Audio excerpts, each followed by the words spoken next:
Okay, global graduates, this is your day. This is your big day, the one that you've been waiting for. And I really wish I could be there, but I just couldn't pull it off this year. But I do have something I want to leave you with. So, Jeremiah 17:8 says, "Blessed is the man who trusts in the Lord." Now that's pretty good words to live by right there. But it goes on. It says, "For he shall be like a tree planted by the waters, which spreads out its roots by the river, and will not fear when heat comes, but its leaf will always be green, and will not be anxious in a year of drought, nor will cease from yielding fruit."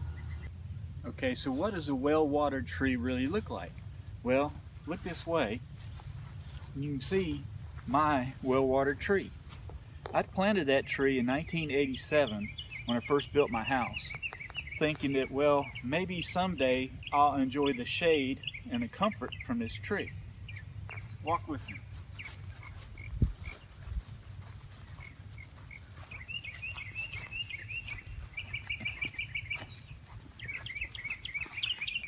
Now when I planted this tree, it was about the size of that little one over there. But today, it's massive.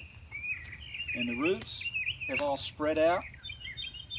And you see, it needs that big root system to make it secure, so that when the storm comes, and there will be a storm, it can survive that storm.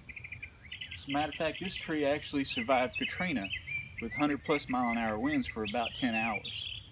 And it was moving and it was shaking, but it held on. Now, a well-watered tree is going to have an influence on its surroundings, much like this tree does. See, this tree gives me shade year-round, and it's the overall beauty of it.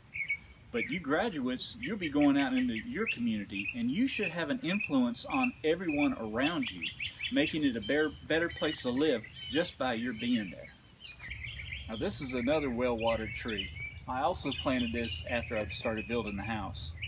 And during Katrina, I watched from my window as the winds of the storm pushed and pushed and pushed until finally it pushed this tree over and it fell over. And I was just not going to give up on this tree.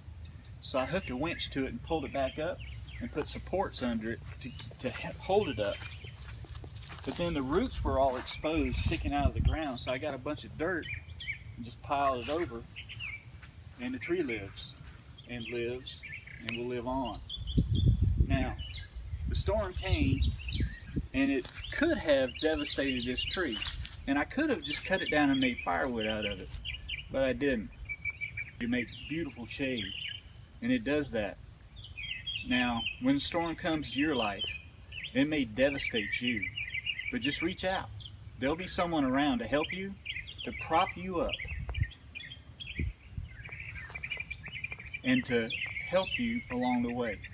Don't be afraid to ask for help when a storm devastates your life.